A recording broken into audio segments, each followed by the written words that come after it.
Christmas, everybody. It's unusual. I don't think I've ever had a press conference this close to Christmas. Good to have you all out. I'm really excited about today because we have something that I think is going to be very appealing to homeowners. I'm going to lay out what I think is a revolutionary way to not only reduce property taxes more, but to speed it up for a lot of homeowners. But first, I want to go back and look at a little history and talk about that. I came to the Capitol in 2003. Wasn't in office. I didn't show up in office until 2007 with 2 busloads of constituents, listeners to my radio talk show back then, along with Paul Betancourt, who's now a senator, and the tax guru for us. He knows more about it than just about anyone. And we came up here because back in 2003, we thought property taxes were too high. And when I ran for the Senate, I tried to pass a couple of bills, and there were long and strong opposition from various lobbies, cities and counties, school districts. And so we tried, but the votes weren't there. When you become lieutenant governor, you have a little bit more clout to get things done. And so if you go back to 2015, the homestead exemption was $15,000. It had been that way since 1997. It was stuck at $15,000. So the first session, and you know, I always say we because we work together. It takes the Senate, it takes the House, it takes the governor to sign the bills and the budget. But it was really something that I thought was the best way to go to save people on their property taxes. So we increased it to $25,000. In 2017, $40,000. And then we got to $100,000. And then last session, this past session, the governor, the speaker, myself, at breakfast, a little history on that, early in session, Dustin and I were talking about it and said, we think we can go to $200,000 for seniors and $140,000 for non-seniors. Now, I want to put this in perspective for you, and thank you all for showing up. But sometimes the media doesn't report all these numbers, and I think it helps for people to understand what that means. The median home in Texas is $332,000. That's the median price. The median home buyer is 58 years, not home buyer, homeowner. The median homeowner, I don't do this with notes, so you know, I just know this, but working on it a long time. The median homeowner is 58, and the median new homeowner is 35. So when you have the median home price of $332,000, you can see when we passed the $200,000 home exemption this past November that it made a big difference to people. In fact, I don't think I've ever received such a really good response just walking around. People come up and say, Dan, you guys really did it. My school taxes have disappeared for me, or virtually disappeared.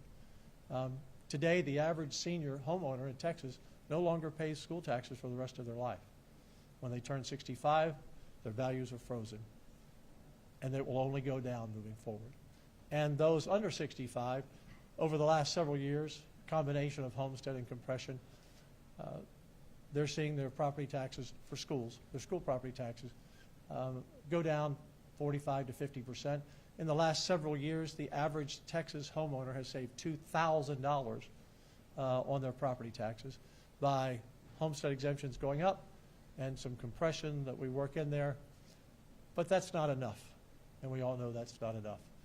So I sat around with my team, Brian, Joaquin, and Mike, who are the best finance guys I know, and Senator Betancourt, and some people from the private sector, and we thought, how can we do better, faster? And we were having lunch, and a thought came to me, and we called it Operation Double Nickel. We've kept it secret because sometimes when you're working on legislation that gets out, people want to turn it upside down before you get it out.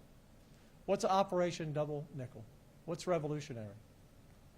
I don't want to make anyone who's 55 feel old. although you can go to Denny's and get the Grand Slam breakfast at 55. They consider you a senior.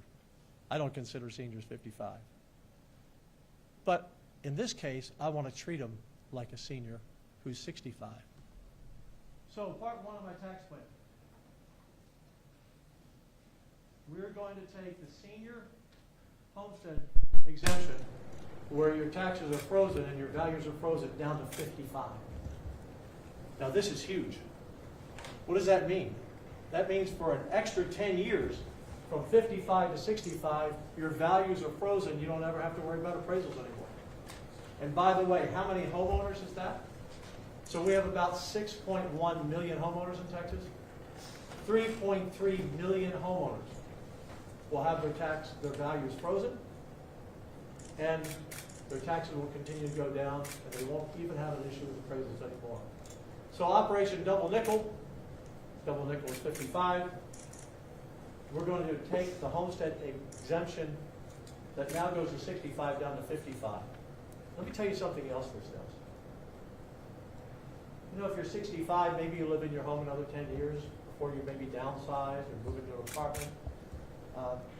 This now gives a homeowner who's 55, let's say they're still living in it at 80. That's a big deal. It's 25 years of values frozen. And how much does this mean to those who are 55? It's going to mean about an extra $900 to $1,000 a year today, which over 10 years, from 55 to 65, is about $10,000. That's real money. Real money. And as we continue to add to the homestead exemption, which I believe we will because it's so popular and it works, it's the best way to cut property taxes, that will only go lower, and your sales and your school taxes will, the savings will even be more. So that's part one. Operation Double Nickel, 65 to 55.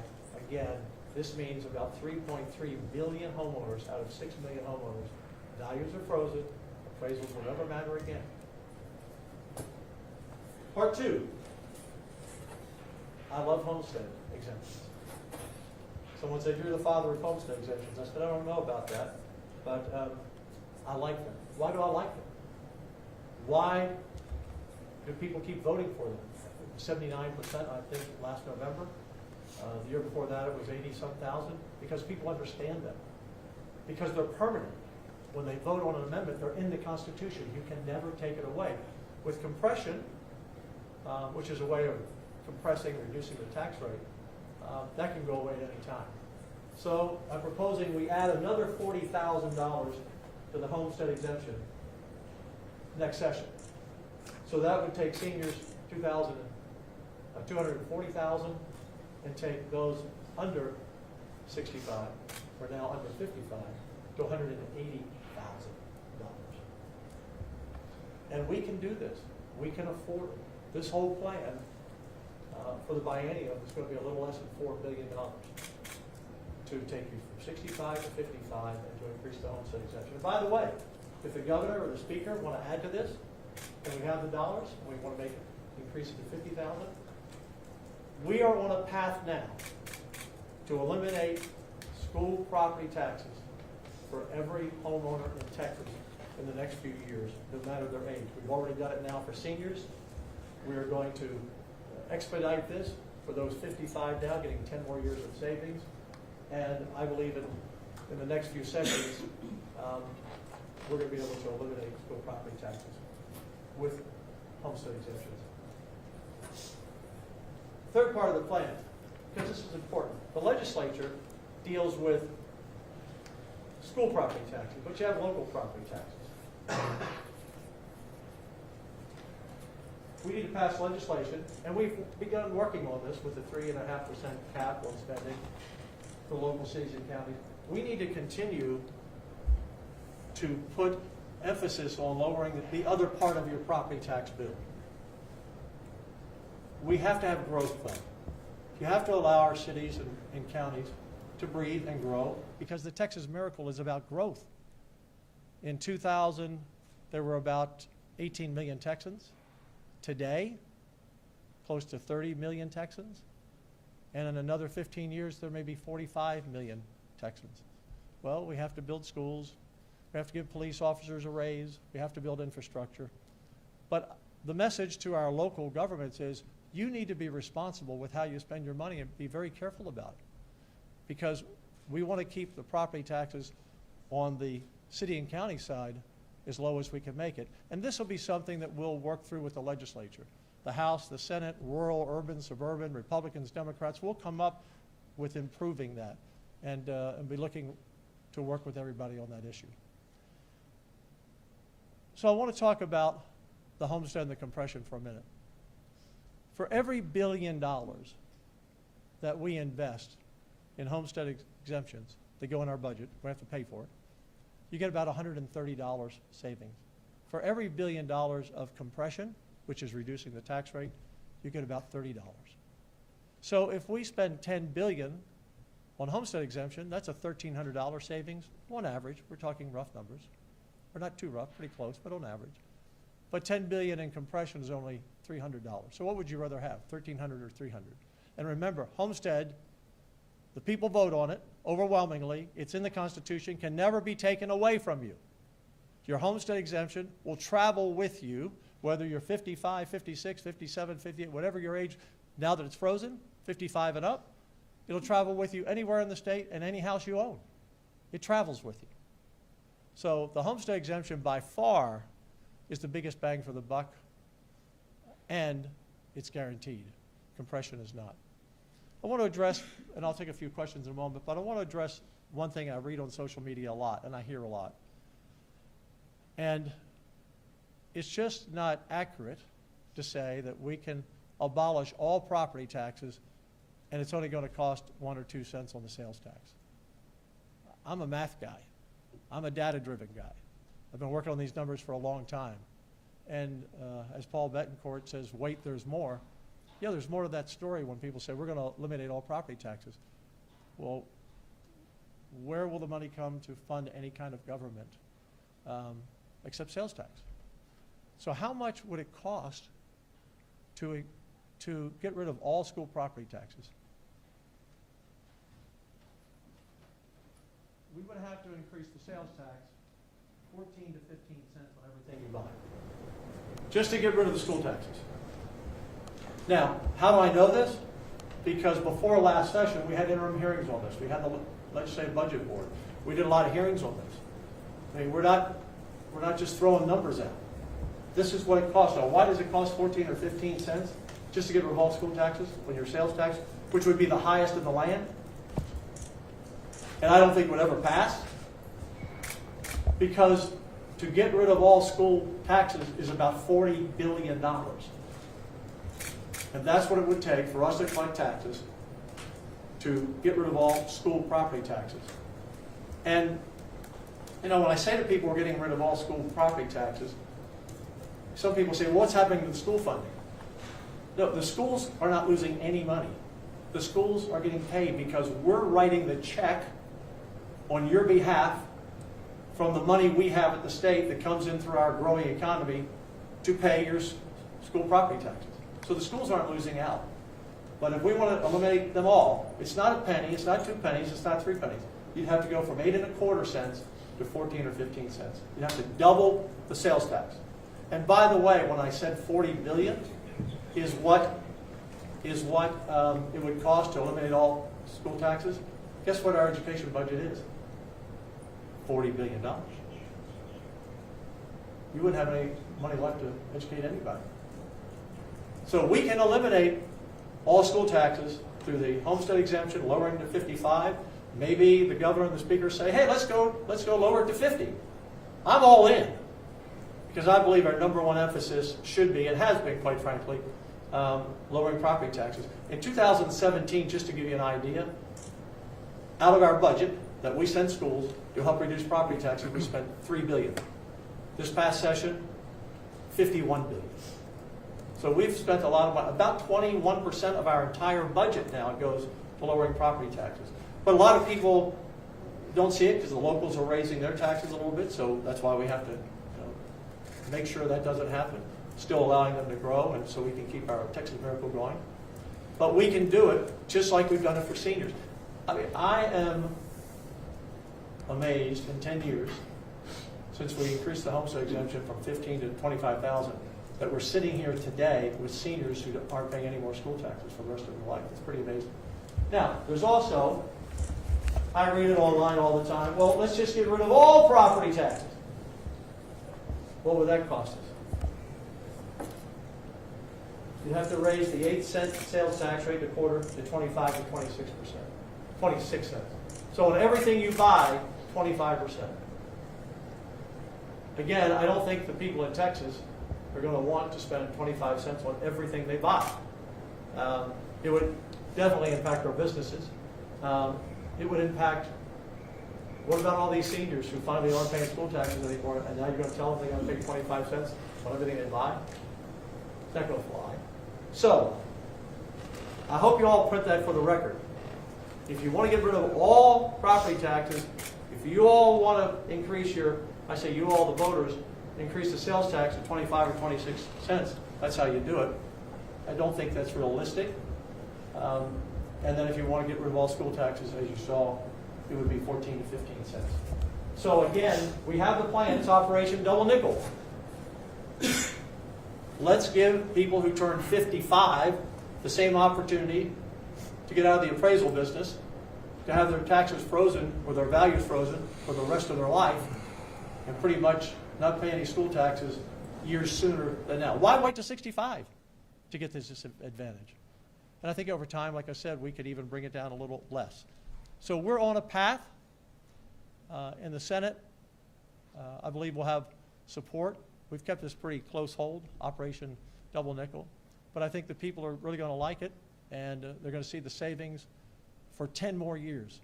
So you're not just saving from 65 to 80 if that's when you decide to downsize and move in with your kids or wherever you sell your house. No, from 55 to 80.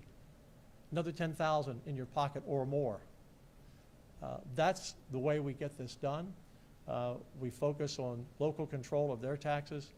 We continue to increase the homestead exemption. And in a few sessions, we can get rid of school taxes.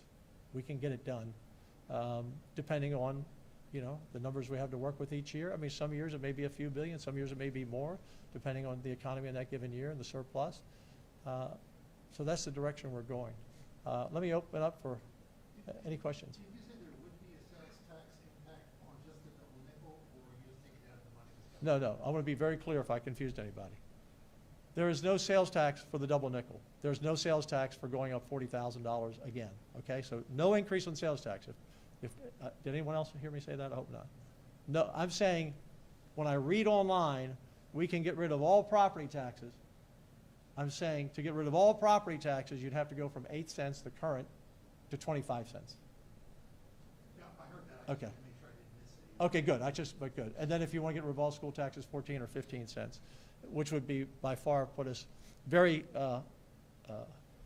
non-competitive in the marketplace. Do you worry about obligating future legislatures and school boards? So this is, look, this is a great question. Do I worry about obligating future legislators?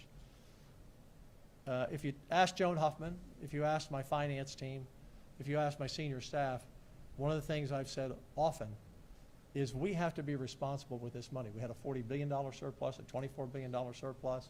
We have to be careful how we spend it, so it's spent on one-time things for the most part. Like we put a $4.5 billion into the teachers' retirement fund. It needed a one-time deal to set up their COLA. It's not something we have to do every year. Because when you have a surplus, it's like if you get a bonus in your check. I hope some of you get a bonus from every now and then because you're doing a good job. Don't go out and do something. You have to have that same bonus every month because the bonus is once. So we've had the $40 billion because of our strong economy and our conservative principles of budgeting. Then we had the $24 billion, which was really some of the money left over. So I am always keeping an eye on what we're doing, can we afford it? Because I do not want to be irresponsible and strap a future legislature and a future lieutenant governor to say, what were they doing in 2021 and 23 and 25? So I'm always very keen on that because I take that as a responsibility that when we pass the baton off to the next crew, that we do it right. And I said that in 2017, we had $3 billion in our budget for property tax, and now it's 50. I believe we can manage that. And that's why we did it. Yes, sir.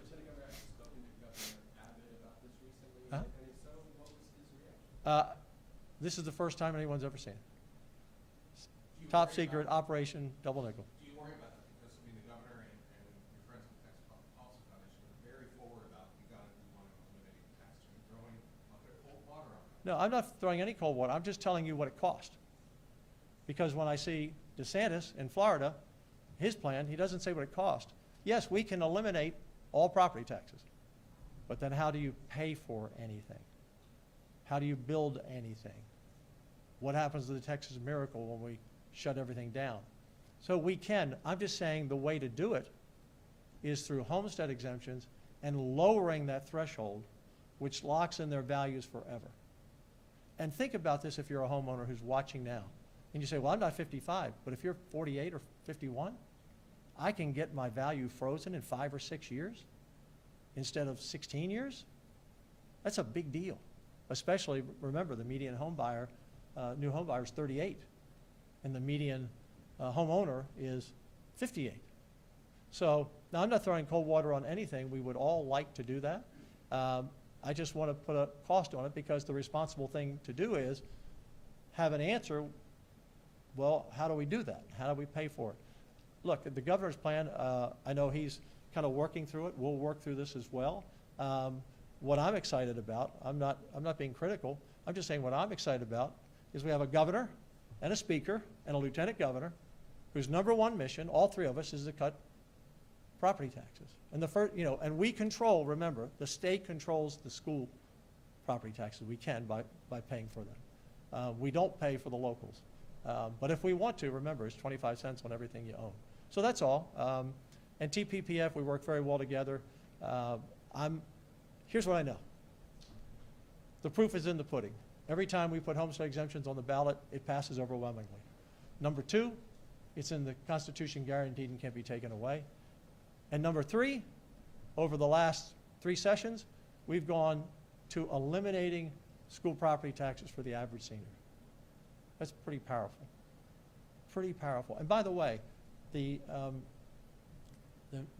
median home price I told you was $332,000. But people who live in a home of $300,000 or less, it's 39% of all homeowners. There are people out there who live in $700,000, $800,000 homes, $1 million homes. That's 8.5% of all homeowners. So this really goes to the middle class, even the upper middle class, that we're going to eliminate your school property taxes faster by bringing it down to 55. Again, if they want to go to 50, that's fine with me. We can afford a little bit more. That's what we're going to do. So no cold water on anyone. Anyone who wants to cut property taxes, I'm all in. Just tell me how we pay for everything. What about low-income families? When I'm talking about low-income Yeah. families, I'm not talking about homeowners, I'm talking about renters. I mean, Yeah. there's going to be a lot of property tax relief, but we know that the rental properties, property tax Sure. get passed on to those people. What about those? Sure. Well, because we do have some compression in the current plan we've been doing, those taxes get passed along to everyone, the people who own the apartments, businesses, and so their property taxes have gone down as well. It's up to them to be competitive in the market and charge a little bit lower for apartments. I've always noticed as soon as someone says 1 month free rent, someone else says 2 months free rent. And that depends on the economy. But here's what I want to do. All those people in apartments who want to, I want them to own a home. I want them to own a home. I don't want them to rent for the rest of their lives.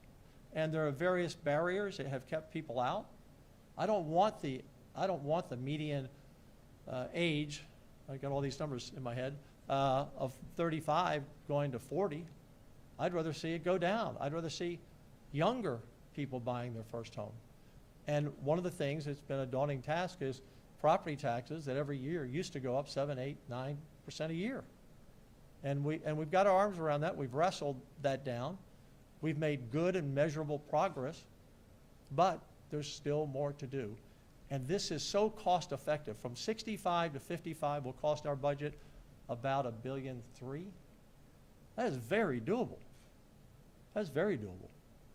And that's on a biennium, and to increase the homestead exemption to 40,000, it's about $2.7 billion. So that's why I said we can do this whole package for under $4 billion. We're growing. We can do that. And when we're growing and bringing money in, it needs to go back to those folks. Any other questions? I'll come here, and here. Yes. The I've- One thing that stuck out to me yeah. most on the governor's plan was the appraisal cap down at Yeah. 3% for all properties. Yeah. That was, of course, a source of a lot of consternation Yeah. back in '23 Yeah. between chambers. What do you think of that? Well, I applaud the governor for trying to get property taxes down low.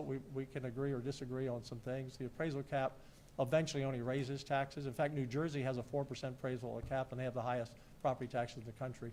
So, and it's really bad for being able to move to homes. Pretty much no one ever moves, and that impacts our economy when we're not selling and building houses. They don't move because they don't want to lose their cap and have it go up. So it's something that we didn't do last session and we haven't done. And by the way, full disclosure, when I came into the legislature in 2007, I was an appraisal cap guy, and I learned that it really doesn't work. It works in reverse. But going to the double nickel at 55, now 3.3 million out of 6 million don't have to worry about appraisals anymore because their home values are frozen for the rest of their life. So if you keep bringing that age down a little bit over time and you keep the homesteads coming up, that's how we get rid of the school tax. But look, I applaud the governor. We'll all sit down and have a good discussion and the speaker, and we'll do this. Yes, yes, ma'am. Thank you. So I wanted to ask you a little bit more about the governor's plan as well. I think I'm not here about his plan. He can do his press conference on his plan. I haven't really looked at it in depth, but I know it's changed a little bit. Anyway, I'm just saying, I'm not here to talk about his plan. He'll talk about his plan. We'll work together, and we're going to reduce property taxes for people. Yes. How do you want to drive down those local taxes, like you mentioned? Do you have a specific strategy for that? Do you think that special districts like MUDs should be included? Look, MUDs, multiple utility districts, for people to know what that is, because I didn't know what that was when I moved here. What's a MUD? What's my MUD tax back 40 years ago? We need to be sure that everyone can grow, because that's how you develop. That's why 1,600 people a day are moving here, and Fortune 500 companies who the governor's done a great job, and we all have, of making us the #1 job creator in the country. And so you have to allow growth. But that has to be managed. And one of the things that's really powerful, and I'm doing this one from memory for sure, I think it's Senate Bill 1025, but I may be corrected on that number.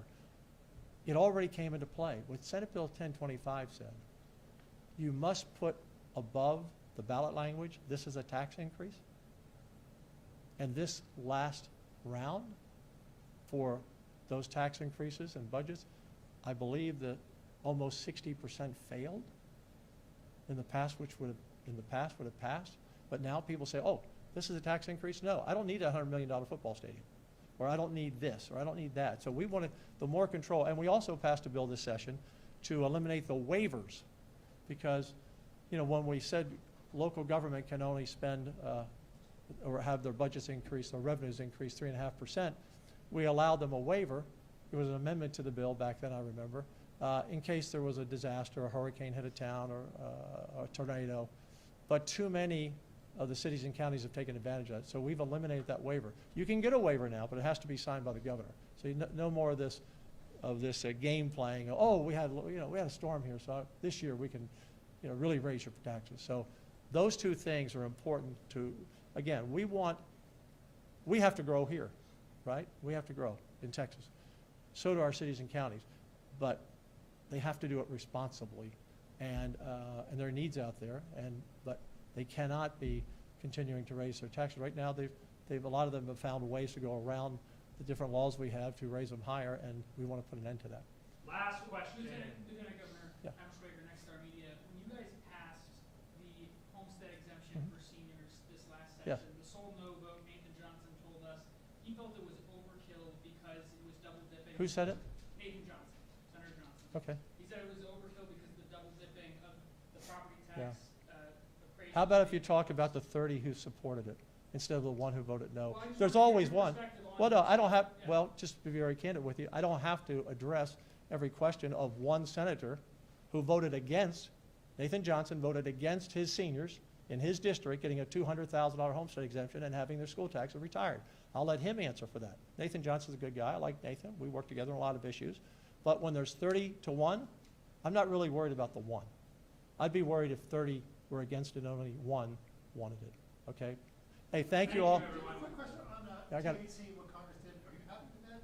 Is it required? Yes, this is about property taxes, but I think it underscores the point of when you have 76 senators bipartisan say we need to ban THC in the country, when you had 39 attorney generals the week before send a letter to Congress saying this is out of control, I think it was the right path, the right thing to do. I was working with some of those groups because I was aware that bill was moving, and President Trump came out on the day of the vote and said he supported banning THC.